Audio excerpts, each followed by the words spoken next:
raise their voices and protest at what is happening in Ukraine right now. Zelensky's leadership is surprising and inspiring in so many ways. His heroism under these current circumstances is worth the attention of the world. But it's also remarkable, especially to many Jews, and especially Jews in America and Israel, because of the prevailing stereotypes of Ukrainian anti-Semitism. First of all, I'd like to provide some basic information on President Zelensky's biography. Secondly, I'd like to place his leadership in the broader context of the history of Jews in Ukraine, and to respond to the question of how unlikely is it for a Jew to be the leader of this country. And thirdly, I hope to achieve in my small way to contribute to the chorus of voices that are all praying for the safety of this leader, for his family, and for all the citizens of Ukraine that are suffering under this savage, unprovoked, and unjust attack. So first of all, here is a little bit of Alexander Zelensky. He was 44 years old, president of Ukraine. Prior to his role as president of that country and really inspiration to the world, he was actually a comedian.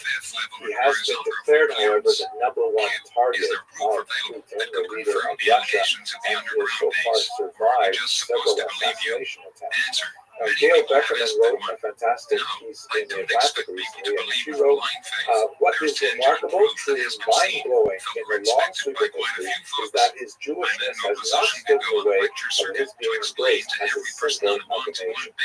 Now, we'll agree that Zelensky himself is remarkable and mind-blowing, but in the long sweep of history, I would say it's only remarkable and not necessarily mind-blowing to see a Jew in a leadership position in Ukraine. It has, after all, happened several times before that Jews have been within the very tight leadership of this country, particularly over the last century, and I'd like to kind of explore some of those details now. Zelensky's parents were in many ways typical for their generation. They were both highly educated, very urbanized and literate. His father was a professor of mathematics, his mother taught engineering, and note that they were specialized in non-ideological fields, meaning although they may have been very cultured and very engaged in other kinds of aspects of life, Soviet Jews, when they studied in university, they tended to gravitate to those fields which would be less vulnerable to critique. For example, you don't have a lot of university-trained Soviet Jewish historians because that tends to be a highly ideological field. Zelensky's parents were typical of a type of Jew that was known as Homo Sovieticus, or Soviet man, Soviet woman. The idea was to try and keep your head down as much as possible, to not affiliate openly in any way with any organized Jewish entity, certainly not to attend the synagogue, because that was during the very repressive era of the Soviet Union the best way to get yourself on the KGB mailing list and to be exposed to all kinds of persecution, small and large, in the future. So they strove to excel and raise their families quietly, but to stay away from anything ideological or political, and so on. They were Russian speakers. This is also fairly typical of Jews because as a minority, Jews tend to sort of culturally orient themselves towards the dominant population. Russians clearly dominated Ukraine for much of the 20th century. Zelensky himself was raised as a Russian speaker, his first language, but he adopted Ukrainian as his second language, like many people of his generation. Actually, one of the things that I witnessed in my own lifetime, and over the course of my own visits to Ukraine, that it was, in the 1980s, clearly dominated by the Russian language, except in the western regions of the country. But now it's overwhelmingly Ukrainian speaking, and the Russians are in the minority. It's remarkable how that changed really since 1991 so rapidly. He also, Zelensky studied English, and he studied very well. He's actually quite fluent in the language. Let us not forget that he was only 13 years old at the time that Ukraine became independent. So he was an adolescent at the time that cultural shift was happening. His wife is not Jewish, which is very typical for Jews in Ukraine, just like it is in the United States of America, a very high degree of intermarriage between Jews and Ukrainians. He went to school and he studied law, also typical for Jewish kids, although a little bit more ideological, particularly in the independence period. And then he went into comedy. He got involved with a comedy troupe that was called Studia Kvartal 95, or Kvartal 95. And this is also actually a very long Jewish tradition. So let's not forget that for much of Ukrainian history, Jews were much more urban than Ukrainians. They tended to concentrate in villages, in towns, and whenever they were allowed to live in them, in cities as well. And there were certain kinds of activities that Jews gravitated towards. Entertainment is one of them. And you have a very long tradition of Jews in the klezmer music tradition. And Zelensky fits very well into that kind of paradigm of Jews and entertainment. We, of course, see that tradition in America as well, with Jews gravitating in many ways to creating Hollywood and the film industry and so on. His company recorded a TV sitcom that proved to be extremely popular. It was called Sluga Narodu, or Servant of the People, and it ran from 2015 to 2019. Zelensky played a mild-mannered high school teacher in the 30s, still living at home with his parents, who was caught on a cell phone video in a tremendous rant against corruption in the country. That video was uploaded and became viral, and in the series, Servant of the People, he ends up becoming elected to be the president of Ukraine. It's a hilarious sitcom. And then the great irony of it, in one of those cases where art imitates life, imitates art, some of our Tel 95 employees decided to start a real political party with Zelensky at its head in 2018, and they ran on the platform of the fictional character Vasil Petrovich Holoborodko, who was elected in serving the people to be president, and Zelensky himself was then elected in a remarkable landslide to be the actual president of Ukraine. In the April 2019 election, he won 73% of the vote, which is just amazing. Now, it's not overwhelmingly amazing because here in this country, of course, we have Ronald Reagan, who was an actor, who ended up becoming, one of the most memorable presidents of the 20th century. But Zelensky in Ukraine, that's his story. He made brilliant use of Instagram and social media to communicate his platform to ordinary Ukrainians.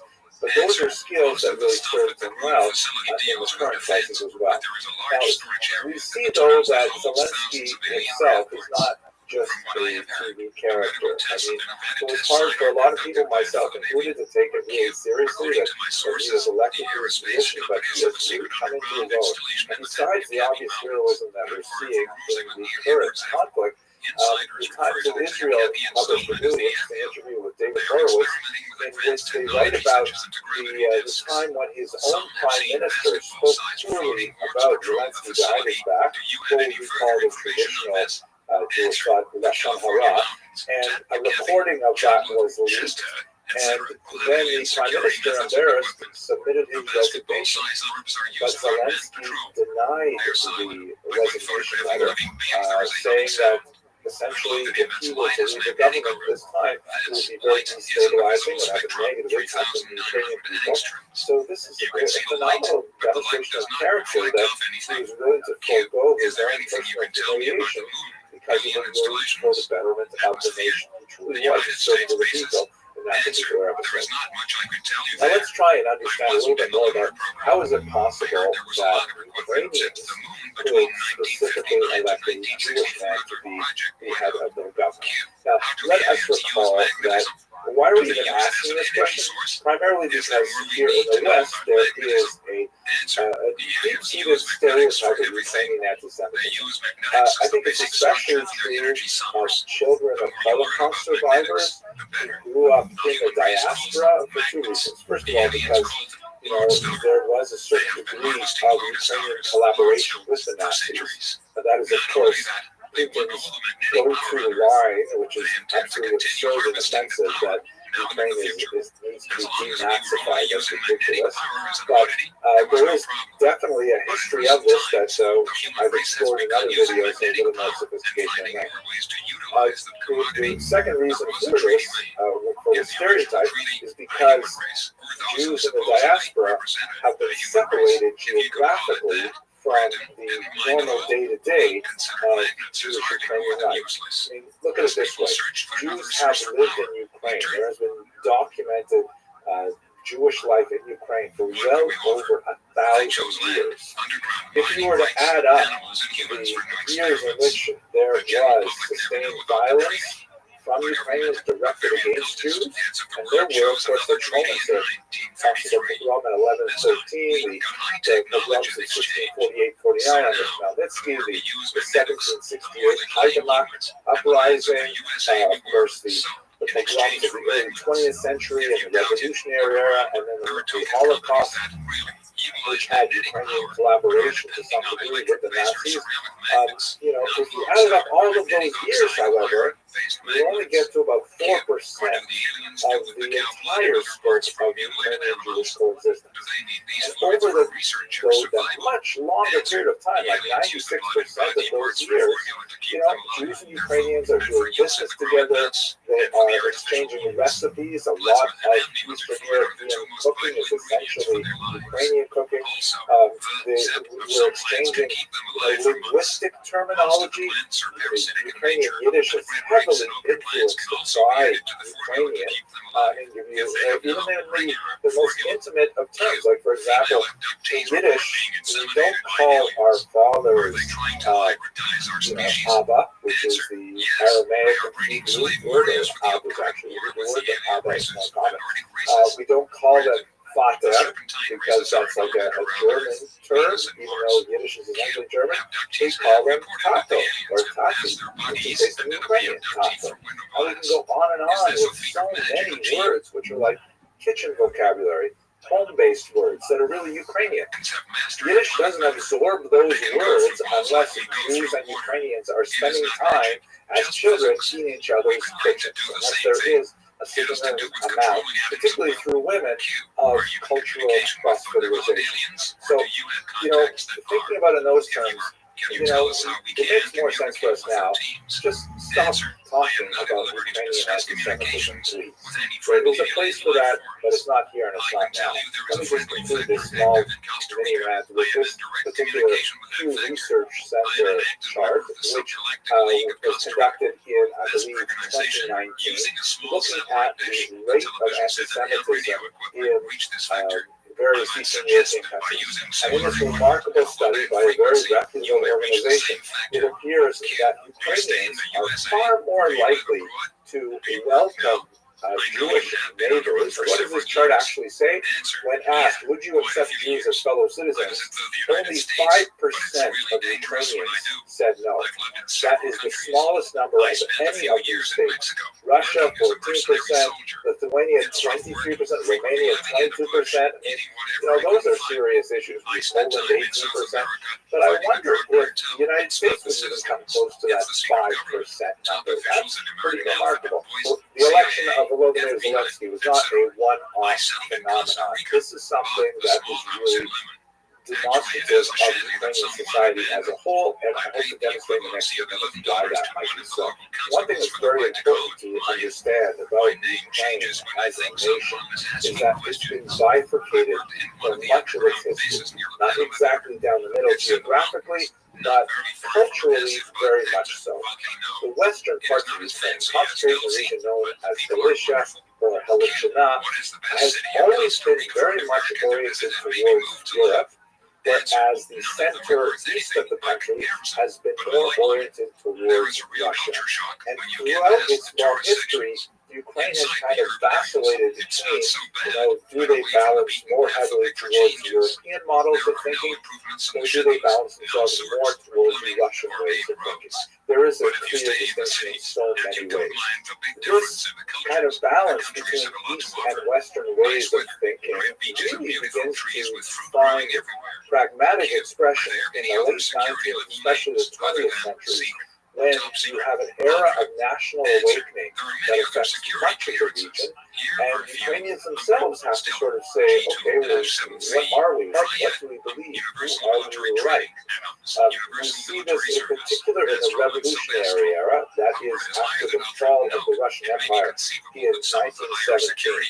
As the Ukrainians attempted to articulate an actual political organization, they found it was essential for them to forge relationships and alliances with the Jewish minority.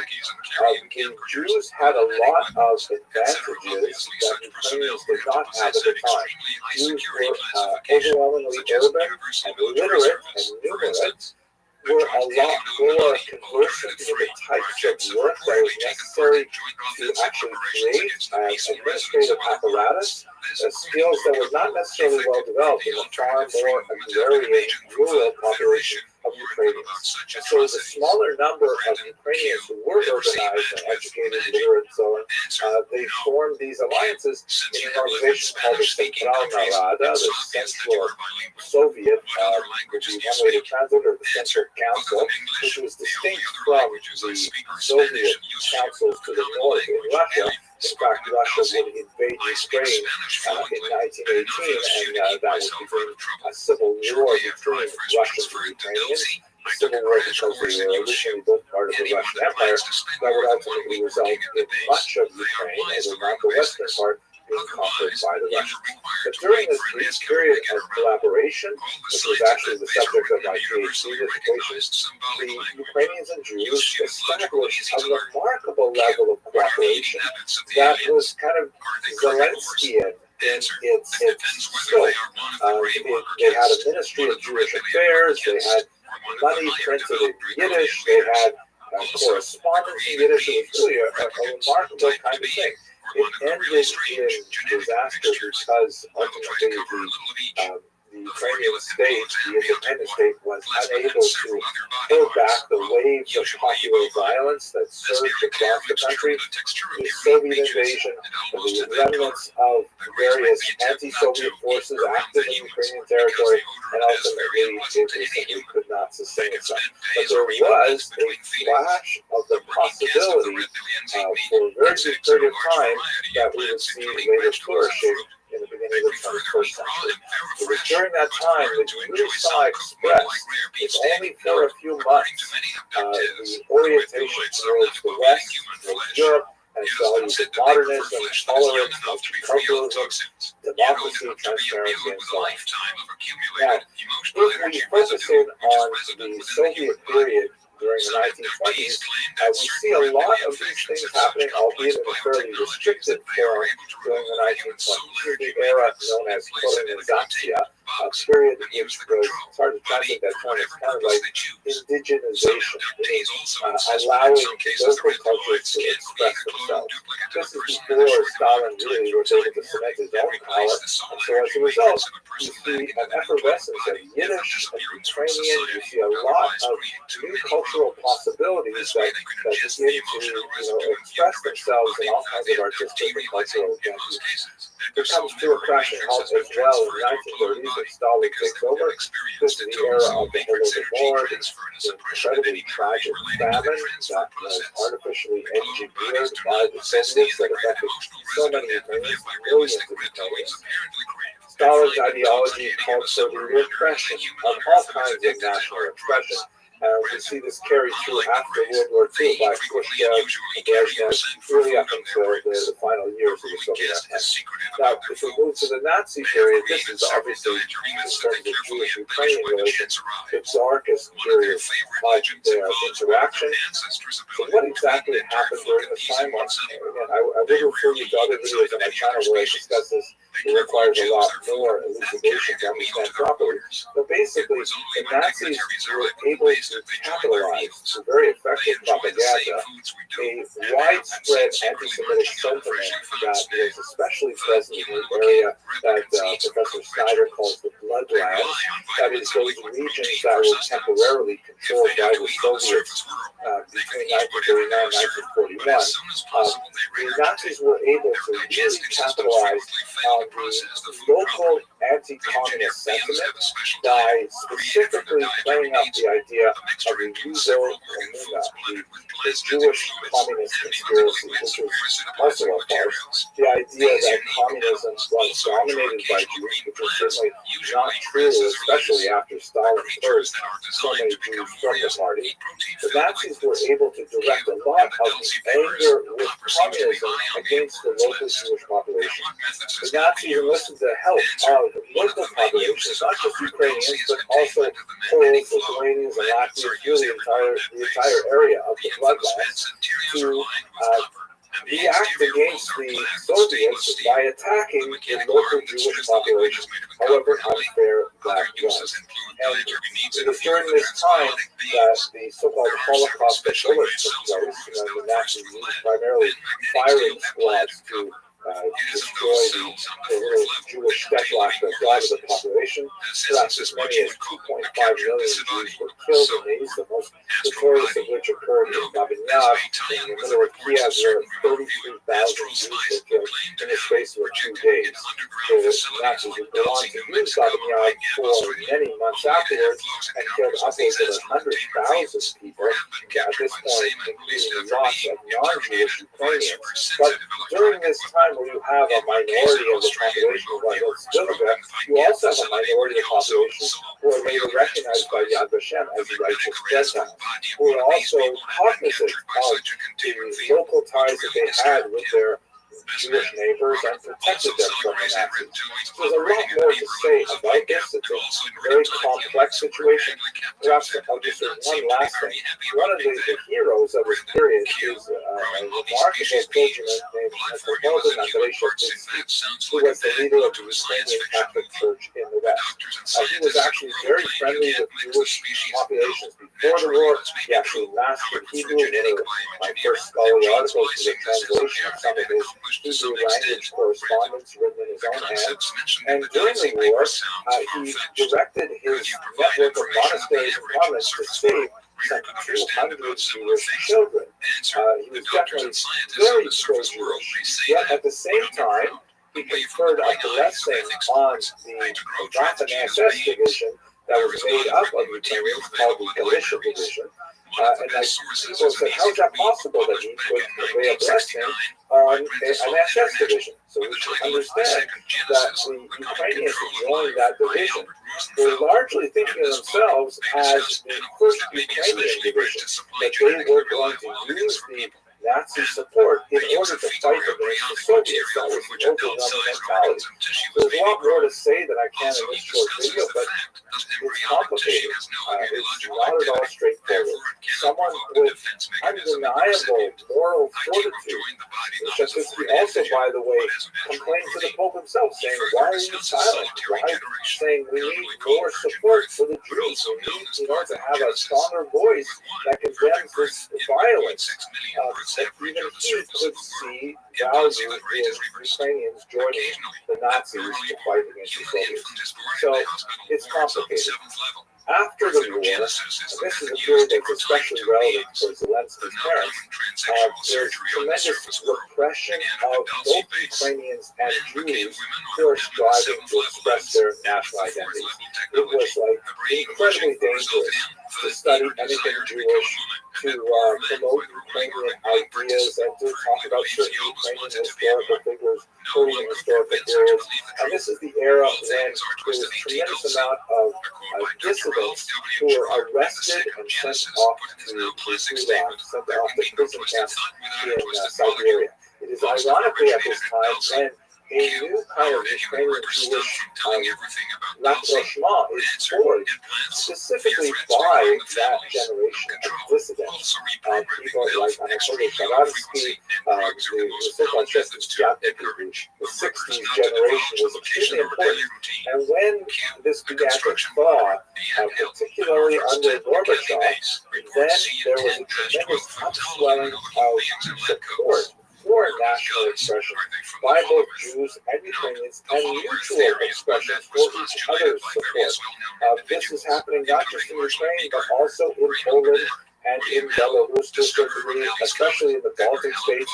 And a lot of these regions, the former bloodlines, are beginning to communicate with each other and to leapfrog over each other to make more and more demands for what Gorbachev would call glasnost, openness, and even perestroika, reconstruction of the Soviet Union.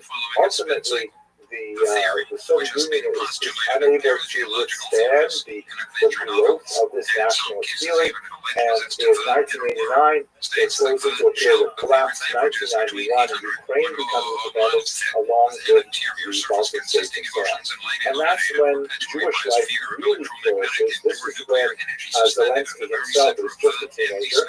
There's tremendous developments in, for example, Nikolaevsk, which has this remarkable center, which claims to be, it could be, the largest Jewish complex anywhere in the world, the menorah cultural and business center. You can see here it has some remarkable architecture that's designed to evoke a 7-branch candelabrum called a menorah, which is associated with the ancient temple in Jerusalem. I've been there. It's a remarkable place. The community there in Dnipropetrovsk, sometimes abbreviated to Dnipro, because well, originally it was named Yekaterinnoslav, but they said that's too hard to pronounce. They switched it to Dnipropetrovsk, and I think Dnipro is a little bit easier. But tremendous effervescence of the Jewish population there, and Zelensky is coming of age in an era when there's so many possibilities for Jews.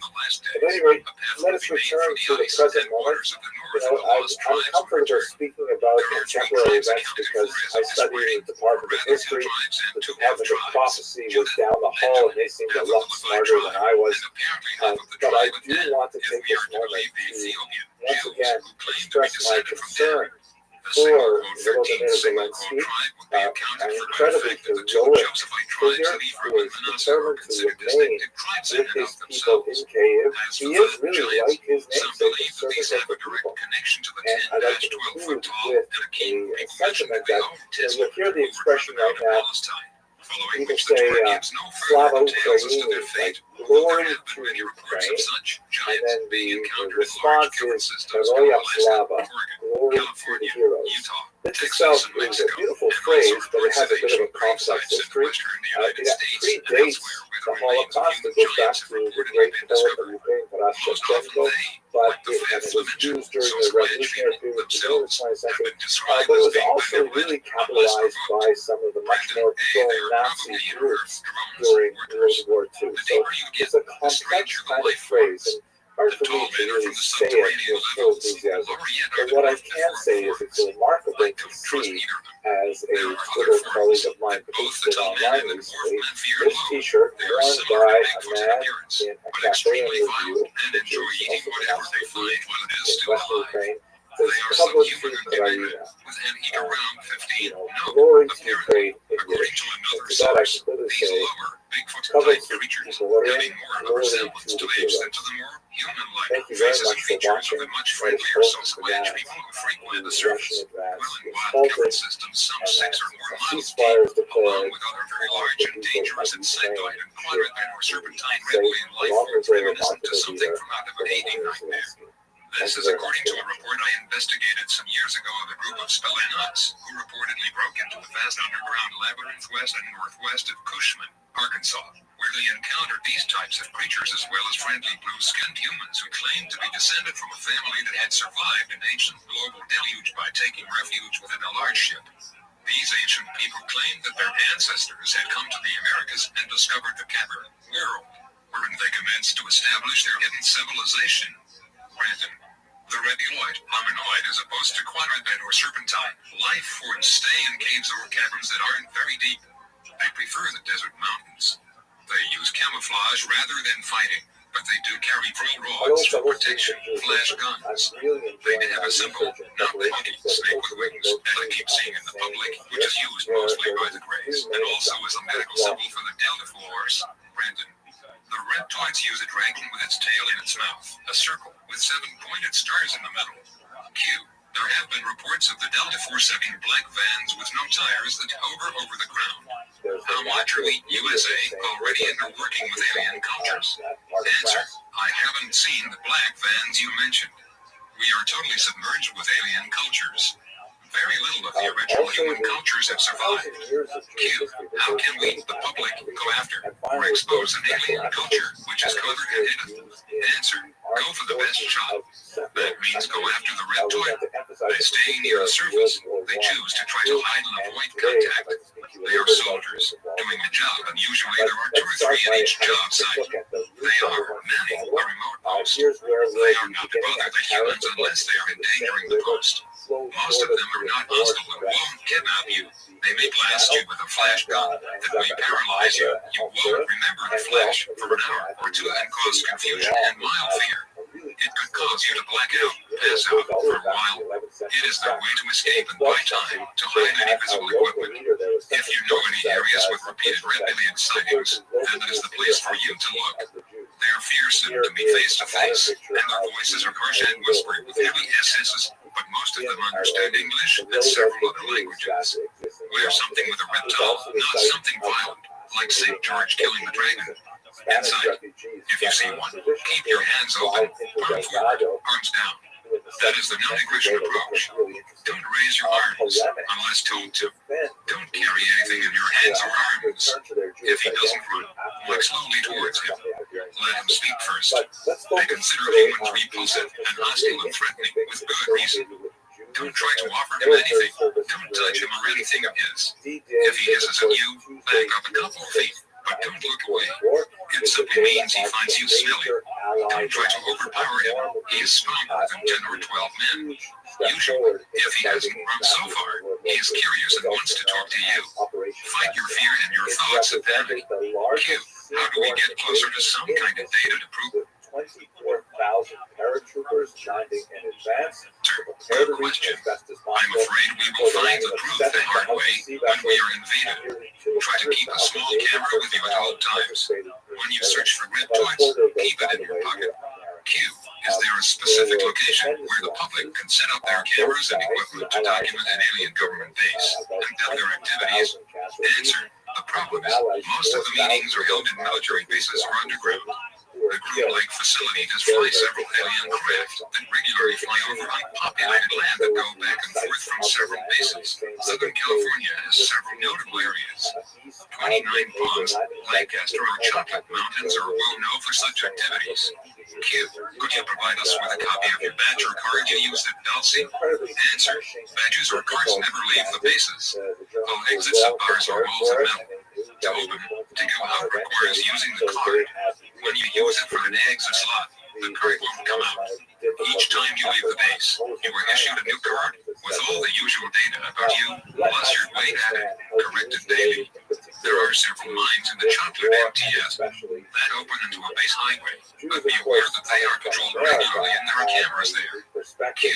There are so many types of really thought-out aliens seen in TV, movies, magazines, and popular fiction. Is there one type of affectional unknown race, in your opinion, that fits the term alien? Answer. Yes. There are 2. An alien that is totally indescribable, and another would be a pseudo-alien. Q. What are the dimensions of the Dulce facility? There are 1,708 miles of roads under Dulce in northern New Mexico. Towards Los Alamos is another 800 miles of tunnels. The base is still growing due west. Q. What is the top depth? Answer. The first level starts 200 feet from the surface. Each level has a ceiling of 7 feet, except levels 6 and 7. The ceiling there is 45 and 60 feet. There are approximately 45 feet or more between each level. The average highway ceiling is 25 feet. The hub at the base is 3,000 feet wide. Use a 7.5 minute scale map to try to comprehend the size of the place.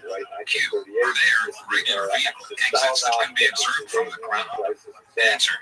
Yes, but they are inside Los Alamos. Q. Are there aerial exits that can be observed? Answer. 20 miles due north of Dulce, across the border into southern Colorado. Brandon is a large hill. It is hidden by a facade of cliffs. Look for an isolated short road on the top of a mesa with no road to or from the top. Q. Are the ventilation shafts visible? Answer. The ventilation shafts are hidden by bushes or vents inside caves. There are 5 on the top of the mesa. Beware there are cameras inside most of the vents. Q. Is there external security, and could we recognize them in or around the town itself? Answer. There is minimal security on the surface. Most of the men and women are Air Force or highway crew now. Which was the workers from level 1. I don't know if that motel is still operational. Most of the security force live in Santa Fe. Others live at White Pine, Los Alamos. Q. Are there security sensors? What type? If so, what is their power source? Answer. Yes, there are many types of sensors. Radar, infrared, heat sensors, microwave, M, and satellite. Most of the sensors are powered by magnetic power. The only he headed a department that was casually called the Humanry. Q. If you can, give us some information on the upcoming war with the aliens. When does it? Programmable electronic digital computer, the Colossus. That was Does it start? Do you recommend going underground? Answer. The war has already begun. To start, they use weather control, devices that can cripple a city in hours. Storms, flood and drought are those few things that can bring any country to their knees in a hurry. Yes, I'd recommend going underground. Choose a location that has a higher elevation than the surrounding terrain. Pick out a cave or even an abandoned mining shaft or two, where you cache your supplies, including food and water. Near these locations, place the supplies in heavy plastic boxes that have tight lids to prevent the destruction by earth-burrowing rodents and insects. Then plan to live like a squatter when it becomes necessary. If you own land, create a system of tunnels and tell no one. Use your tunnels to secrete your supplies and plan to live in those corridors when you must. Q. What about the Red Bullion ships that are in orbit around the equator? Are they cloaked? No, presumably including the original two planetoids that arrived in geosynchronous orbits around Earth at 400 and 600 miles up in 1953. This reportedly led to an MSA project which successfully communicated with the Grey Aliens and resulted in a contact landing treaty scenario involving President Eisenhower and other executive military industrial officials at Muroc/Edwards/Hollywood Air Force bases in 1954. Brandon, answer. They are not cloaked the way you may think. It's more like nobody is learning to see, even though it is in plain sight. Like the mailman becomes invisible because you are so used to seeing him you never notice he is alive. One of the favorite methods of covert activities is to hide their operation in such an obvious way or place that no one would suspect it is covert. No, for instance, hiding entrances to underground bases beneath religious shrines, federal buildings, mining works, malls, libraries, lodges, hotels are basically areas that one would consider the least likely places to hide or accommodate an entrance to an underground facility. The Underground New World Order facilities throughout the United States apparently utilize this type of concealment with many of their bases. Brandon, Q. What are the Greys susceptible to? Answer. The Greys are photosensitive. Any bright light hurts their eyes. They avoid sunlight and travel at night. Camera flashes causes them to back up. It could be used as a weapon against them, but they recover quickly. It could buy enough time to escape. Use commands or nonsensical words in the form of commands and they will back up. Their brain is more logical than ours and they do not create fun. They do not understand poetry either. What really confuses them is saying things they peg Latin. We learned it in a hurry and used it against the Red Rays in the Dulce Wars. Q. Can Greys read your intentions if you came up behind one? Answer. Yes. They read your intent because they use your body's frequency. The human race broadcasts a frequency that they recognize as an electromagnetic impulse. Each person has a slightly different frequency. That difference is what we call personality. When a human thinks, they broadcast strong impulses. In the case of fear, the frequency is loud and easy to recognize by the same right. A calm and composed mind should be far more difficult to recognize. Brandon, Q. Can we shield ourselves against their mental control? Answer. We can shield ourselves against them. However, 95% of the human race never try to control their thoughts. And controlling our own thoughts is the best weapon. The average person rarely thinks in a clear pattern. That allows the brain to think in a chaotic way. Control your thoughts, and you can stop the aliens attempting to abduct and control you. Controlling my own thoughts have kept me alive for years. Q, could you shed some light on the type of human the aliens are looking for when they abduct? Answer. I can tell you that the most common are petite women in their early 20s or early 30s, dark-haired boys between 5 to 9, small to medium-sized men in their mid-20s to mid-40s. But let me stress that there are all types of people being held against their will in the Dulce base. There are tall-heavy men and women, teenagers, elderly folks, and very young girls in the cages and the vents. I only mentioned the most common age size are the small young men and petite women. Boys are favored because at that age their bodies are rapidly growing and their atomic material is adaptable in the transfer chamber. The young small women are frequently very fertile. The men are used for sperm. I have no idea why they prefer small to average sized men. Q. Did you ever see twins or triplets, etc.? Answer. Since you mentioned it, no. It never crossed my mind to search for them. But then that doesn't mean they aren't there. There is no way I could have seen everybody at that huge complex. Q. What is the prevalent human race at the Dulce base? I am curious about both the human workers and the inmates. Answer. The human workforce is made of people from every nation on the surface world. The one thing they share is that they all speak English. If you were asking if there are white, black, red, yellow, and brown skin color, again I have to say that there is no prevalent race there. As for inmates, I could see all races there. From what I could see, it looked like there were more white people. But again, I saw a constant flow of different people. Many, I think, were only there for a few hours. Q. Please explain the method they use to identify each inmate. Answer. No one has a name. When first brought to this facility, they were issued one large number. Usually that code has a mixture of numbers and letters. They show the place, how, and by who, followed by the time, age, sex, and finally the personal number, their SS number. For example, it might look like this: NBLV 000P00000000000Q. That huge facility, trash and garbage must be a real problem. How do they dispose it? Answer: it was never a problem. Some of it is reformed or melted down that remain. Some of the wet garbage is eaten by bacterial forms, and what's left is vaporized in a vat-like chamber. The residue of that action, it takes them months to get enough to measure, is used in a complex lye and used to fertilize crops. Q.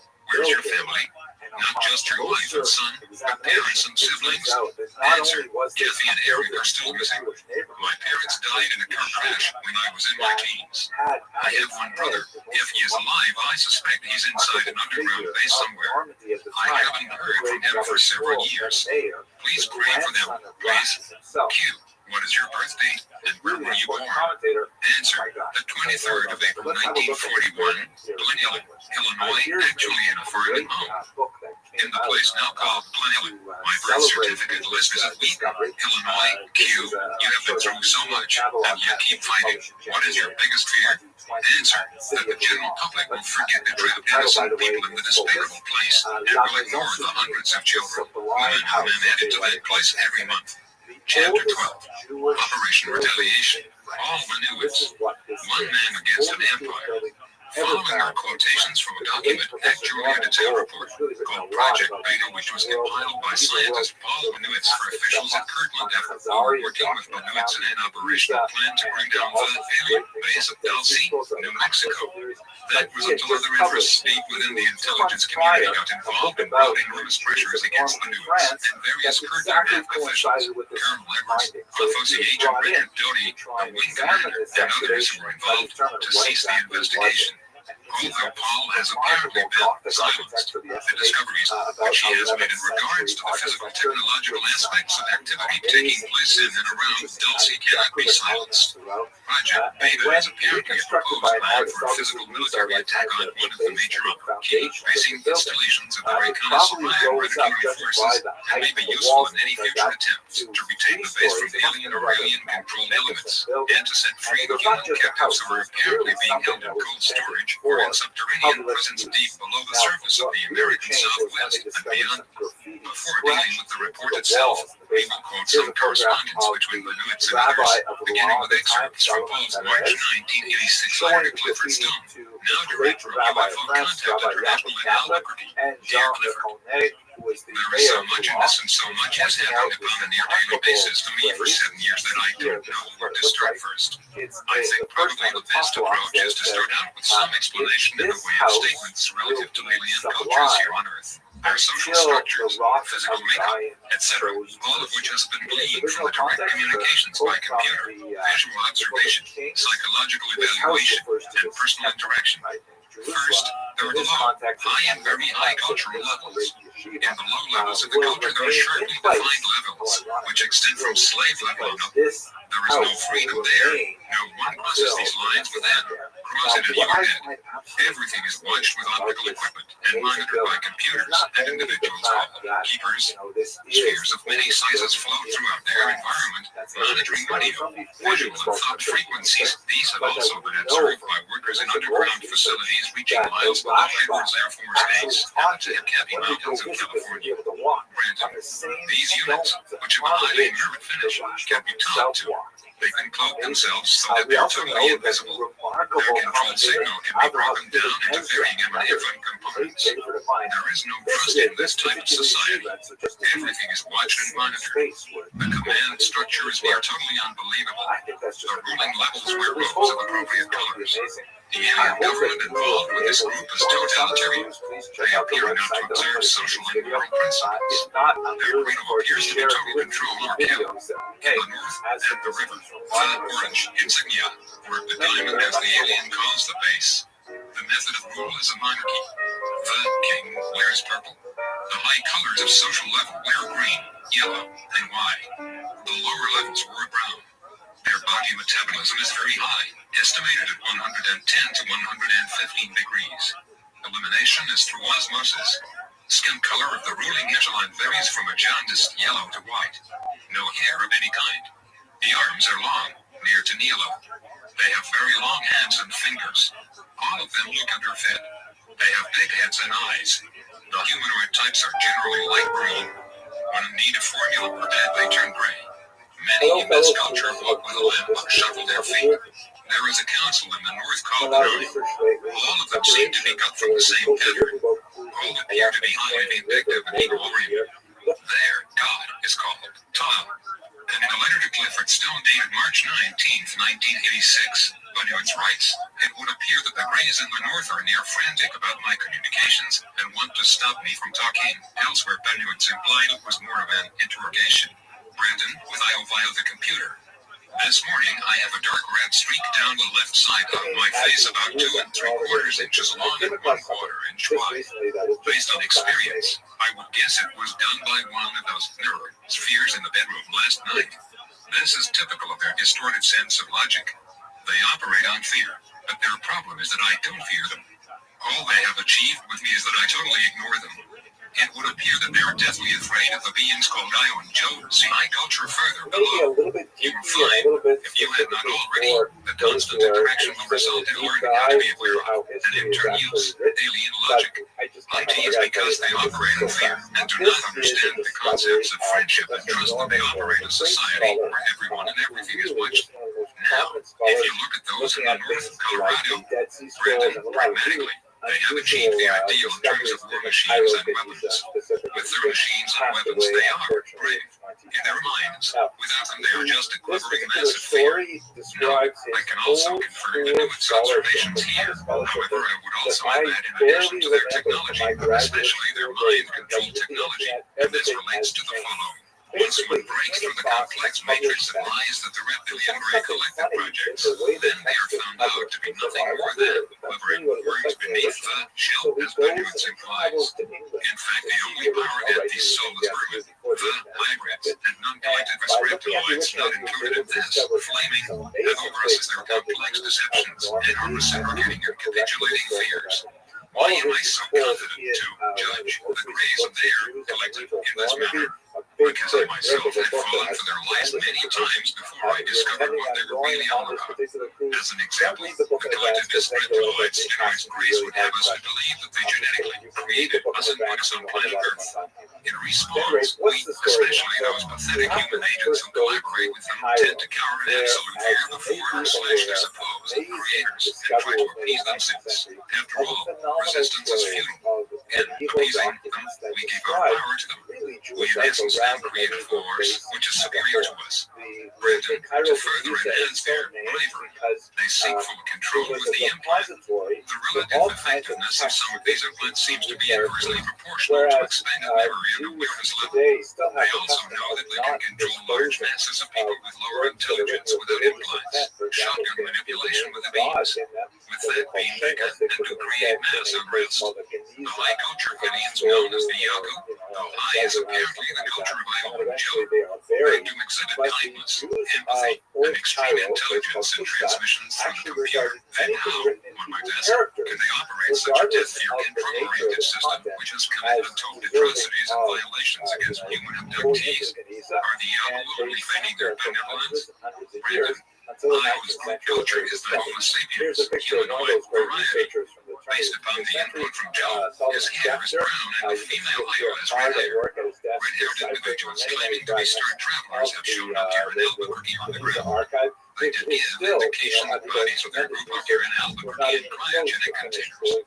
The location is tentatively the far complex north of Albuquerque. It is a fenced and guarded, highly secure area. They indicated through the computer that either the Yaku was shut or that the United States government and 11 bodies were the result of crashes. No, the Yaku are not what are normally known as grays, or at least the ones that directly interact in human abductions. There are more bodies in storage. I don't know where they all are. I knew the bodies had been moved from Maryland and are presently under the United States Navy jurisdiction. Yesterday, the computer indicated a total of 40 bodies had been moved. Added or noted, at last count there were more than 135 bodies in government hands of various descriptions. Some humans, rays, reptilians, etc. Valerian. I was shown a color photograph by Richard Dewey 2 years or more ago of a reported alien life form held prisoner. Supposedly it was taken at Los Alamos. He was alive, a light green color, big eyes, standing directly in front of the camera. So far I know very little about them except for what I have experienced. They are Homo sapiens, and I would guess that they are the same that accidentally.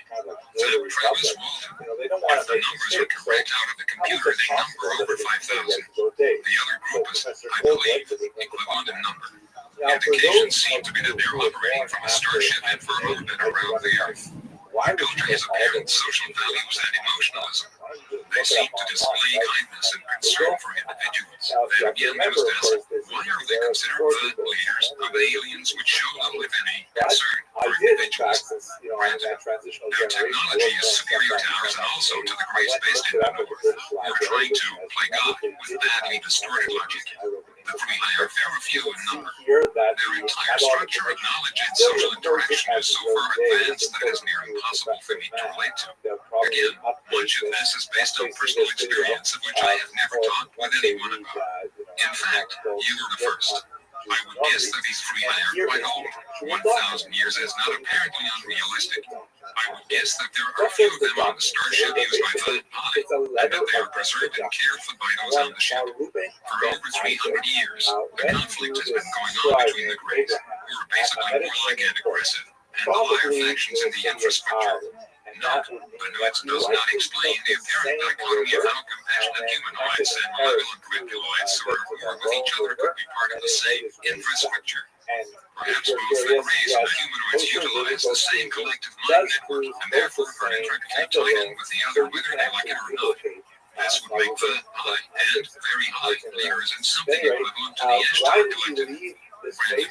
Project Beta, with suggestions and guidelines. Investigator, physicist, Paul F. Benewitz. The following are key mileposts established or discovered during the continuing scientific study concerning alien intervention and the result. Study limited solely to New Mexico. 1. 2 years continuous recorded electronic surveillance and tracking with DEF 24-hour/data of alien ships within 60 miles radius of Albuquerque, plus 6,000 feet motion picture of same, daylight and night. 2. Detection and disassembly of alien communication and video channels, both local, Earth, and near space. 3. Constant reception of video from alien ship and underground base via screen. Typical alien, humanoid, and at times apparent Homo sapiens. 4. A case history of an encounter victim in New Mexico, which leads to the communication link and discovery that apparently all encounter victims have deliberate alien implants along with obvious accompanying scars. The victims' implants were verified by X-ray and CAT scan. 5 other scar cases were also verified. made his way Established constant direct communications with the alien using a computer in a form of hexadecimal code with graphics and printout. This communication was instigated apparently after the United States base was vacated following the United States intelligence's apparent loss of the Dalsy Wars. Brandon 6. Through the alien communication loop, the true underground base location was divulged by the alien and precisely pinpointed. See here where I circled the text. Subsequent aerial and ground photographs revealed landing pylons, ships on the ground, entrances, beam weapons, and apparent launch ports, along with aliens on the ground and electrostatically supported vehicles. Charging beam weapons also apparently electrostatic. However, cross-correlation and matching by triangulation, etc. To official base circle, color infrared, high-resolution films confirmed base locations. It resulted in revealing the United States military involvement yielding precise coordinates and the United States base layout. 9.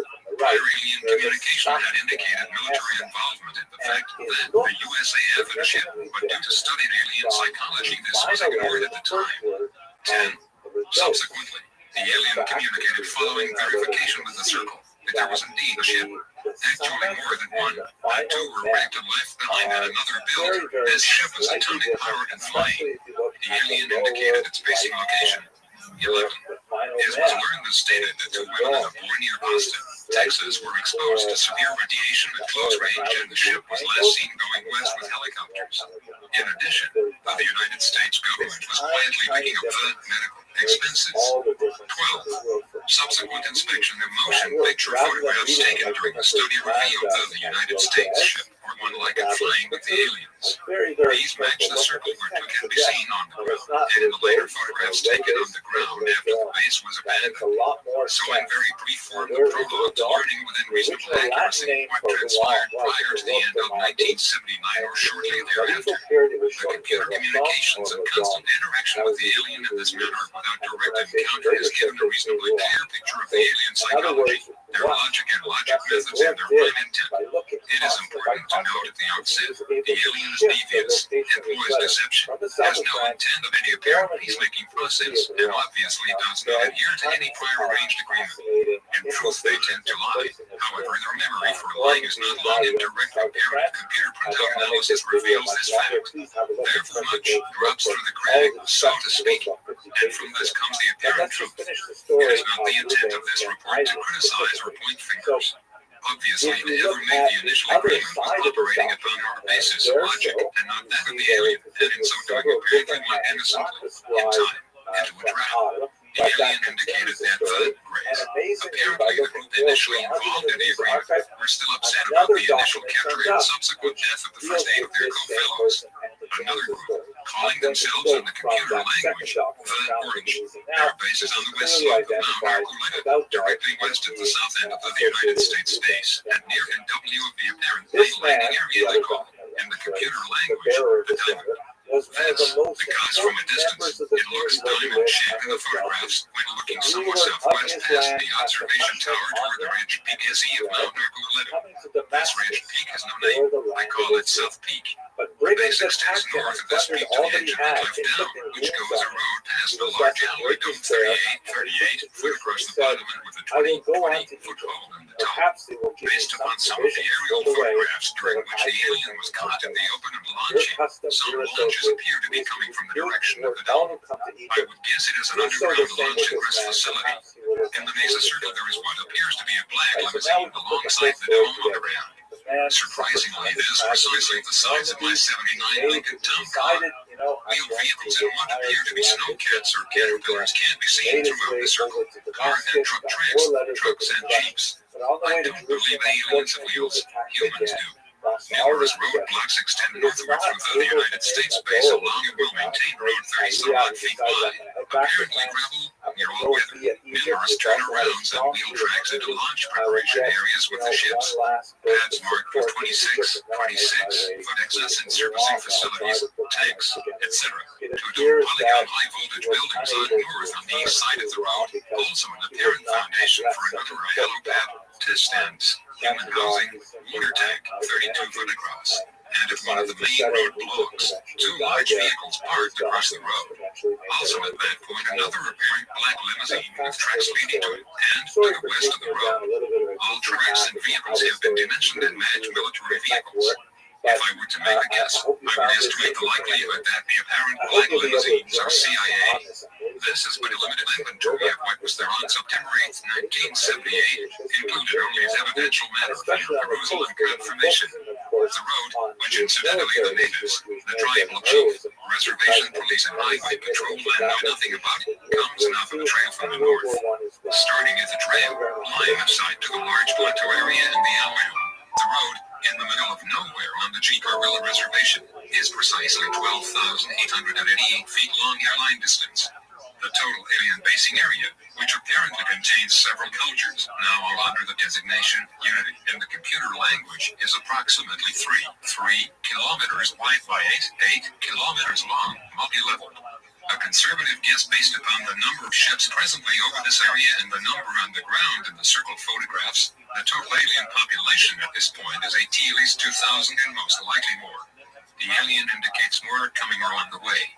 I won't attempt to speculate in this report as to how the initial United States contact was made, what transpired, nor how many were able to escape. The alien has communicated his account, and if totally true, it certainly is not palatable. Much detail has been omitted for future discussion if desired. However, the import is this. Constant computer communication, full online in February of this year. Manual prior to that. Conditions of morale and a total insight into what makes the alien run.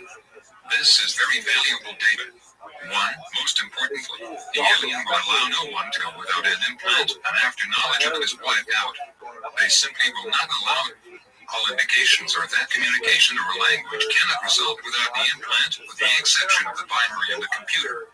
This would indicate a possible immediate threat or danger for anyone, military, Air Force, or otherwise, that has been at the base.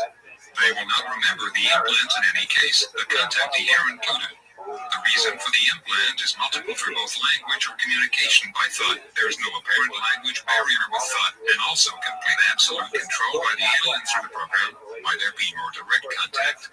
I have tested this and found that during this programming, the person then has no memory of the act/conversation afterward. If this has happened to the military, I need not elaborate as the possible consequences. The victim's switch can be pulled at any time, and at the same time they are blocking cameras and microphones if the alien chooses to listen in with the use of their beams. No classified area of any endeavor in the United States is inviolate under these conditions. However, realize the scars, barely visible, can be seen. All are exactly located and all are accessible by X-ray. 2. Also note that all of the aliens, humanoid-like, all must have implants. Without them, no direct communication is apparently possible. So one can most generally arbitrarily say that if a person states he/she communicated by thought with an alien, he/she most likely has been implanted. They may also claim to be overly psychic and be able to prove this, again through the link transplant. He/she is given the information by the alien and does not realize. 3. Most importantly, the alien, either through evolvement or because the humanoid is, may, will exhibit tendencies for bad logic, bad by Earth logic comparison, so they are not infallible. In point of fact, they appear to have many more frailties and weaknesses than the normal Homo sapiens, which they attempt to compensate for through their technology. Brandon. To the alien, the mind is key and therein lies a great weakness, which will be discussed later. 4. They are not to be trusted. It is suspected if one was considered friend, and if one were to call upon that friend in time of dire physical threat, the friend would quickly side with the other side. The computer indicates in comparison that no known Earth protagonist, Russian or otherwise, exhibit these tendencies to any major degree, indicating the danger involved in making any kind of agreement with these aliens, at least of this species. 5. The alien does kill with the beam generally. Results on a human will exhibit a 3 to 4 centimeter purple circle. If done from the rear, on one or both shoulders. The results on cattle are the same, essentially exhibiting purple beneath the hide, with burned circles on the outside. Sex, cattle mutilations are the other side of the coin and will not be delved into here, although they are part of the overall. It appears that humanoids are fed by a formula made from human or cattle material, or both, and they are made from the same material by gene splicing and the use of female encounter victims of. The resultant embryos are referred to by the alien as an organ. Time of gestation to full use as a utility, ready to work, appears to be about 1 year. A year in alien time. I do not know. Solution. I doubt there is an immediate total cure per se. However, they must be stopped and we have to get off that center before we find time has run out. They are picking up and cutting, as the alien calls it, many people every night.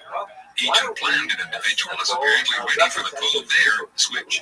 Whether all implants are totally effective, I cannot predict, but conservatively I would estimate at least 300,000 or more in the United States, and at least 2 million, if not more, worldwide. Weaponry and inherent weaknesses.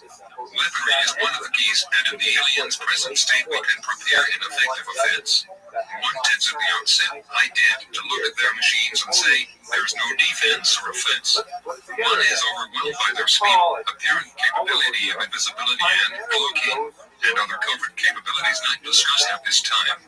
In particular, the beam weapons are themselves a direct threat, and obviously one that must be seriously considered, but not overly so. Let us first look at just what this weapon is. It is an electrostatic weapon with plasma generating voltages and an internal storage device. It is pulse powered. A beam, totally effective in atmosphere, can be loaded with hydrogen or oxygen. Range, average, around weapons, maximum 2 kilometers if it is dry, capable of sustaining just so many full power discharges. Slow leakage occurs continuously, therefore, they must be recharged periodically. If it is raining, the weapon becomes ineffective and is swamped, thus discharged. This should be considered in any future potential offensive strike against the base. Granted, the range is near totally lost at that point. On the discs and saucers, the weapon is generally on the left side or top center and has a maximum range of 200 meters, at which point it will plow and trench in desert soil. When fired, it fires both to the front and to the back equally. Reason? Because of their mode and methods of flight. If equilibrium is not maintained, the saucer will spin out. Hand weapons is limit based upon visible damage observed. Not too much velocity nor staying power, but at short range. Deadly less than 45 cal automatic. Note, this may explain the late Phil Schneider's claim that at close range the radiation beam weapons of the aliens he encountered beneath Dulce were deadly. However, at long range less so. Although at long range the beam weapons are capable of inducing severe radiation damage. Brandon. At 1 meter range, estimated beam temperature 1600 degrees Fahrenheit or higher. It can vaporize metal. Apparently, the discs and weapons operate from a storage source. In time, without periodic recharge, this source is depleted. The design they traded to us was at least 30 years old, employing an atomic source. Possibly they may still have some. It would appear so. Their staying power is obviously much longer. Aircraft helicopter vulnerability down any of our aircraft, helicopters, missiles, or any air flight vehicle can be taken down instantly with no use of weaponry. The aliens simply need do no more than make one invisible pass, and their boat wave or scream, or both will take the airlift vehicle down. The pilot obviously will not even know what hit him. No, perhaps stealth TIE fighters equipped with electromagnetic force shields may be more effective in this regard. Also, advanced infrared scanners may be used to detect cloaked alien ships before they have a chance to attack. Brandon, for humans on the ground, the alien can use weaponry or a bow wave. The partial pressure envelope can hit with the power of a tornado. Shock rise time and G-force is instantaneous. However, they dare not hit the craft physically because they are fragile and, in fact, under slow flying conditions within our atmosphere, hold a very tenuous position. Without power, the balance or equilibrium, they lose it. In brief, these are apparent capabilities observed in billions through the computer communication and observation. You may know these, however, they are directly related to the last and final portion of this report. What can be done? 1. Because of the aliens' apparent logic system, they appear to be logic controlled. A key decision cannot be made without higher clearance.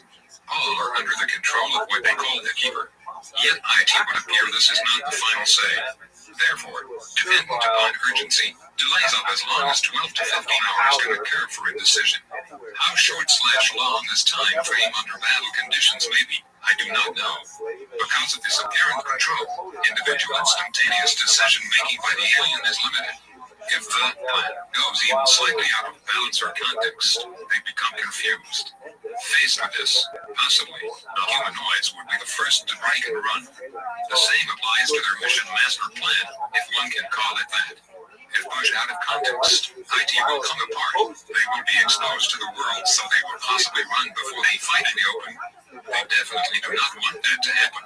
Psychologically, at present, their morale is down, near disintegration. There is pronounced dissension in the ranks.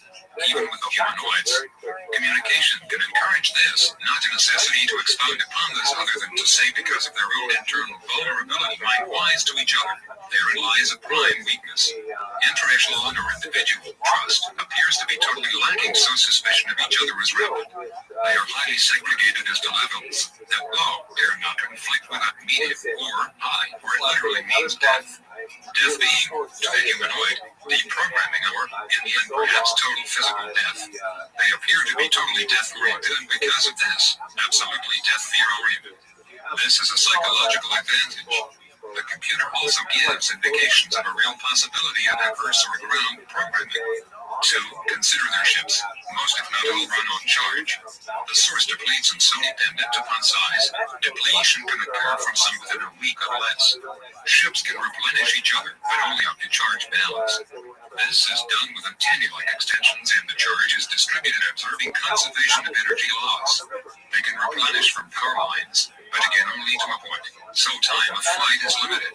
Deprived of their base recharge capability, it is indicated that all ships will come down within 6 months to a year unless they can get transported out. It is back to the prime launch ship. The discs and saucers in general cannot fly in space because of their mode of flight, that is, unless they are within an interplanetary or interstellar launch or carrier vessel granted. Therefore, deprived of home base, it is not likely they can survive. Their capability in power survival outlasts their capability in food or formula survival. If they do not get the formula/food within a certain period of time, they will weaken and die. In the case of Mount Archuleta and South Peak, they are dependent upon the Navajo River for water supply, and water to them is totally life. Without water, they have no power. Without power, no oxygen or hydrogen to service the ships and weapons. No water to sustain the organs and feeding formula. Note, we should also take into account the possibility of subterranean water sources.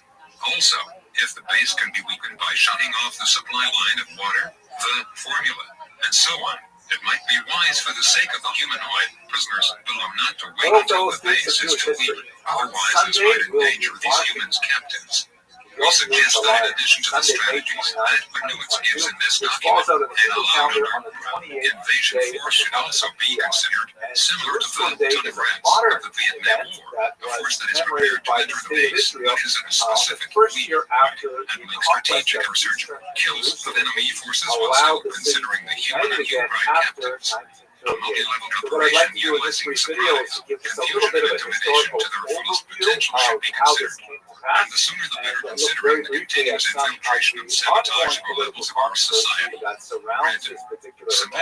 And also a little bit of the religious controversy. There is a water intake and there is a dam upstream that can be totally cut off and the water rerouted to come. New Mexico. Should this occur, ET level 3 of the internal bases will go down. They could possibly go atomic periodically, but obviously problems without cooling. Once the bases are pressed on a large scale, all discs and saucers will go airborne immediately.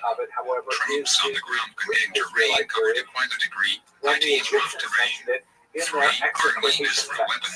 Execration texts are really interesting things. They are these kind of like gray tablets, or sometimes they're shaped like figurines, and the Egyptians would list all the people and places they really didn't like, and then they would have some kind of ritual humiliation or destruction of that object, smashing them up, burning them, sometimes even worse things.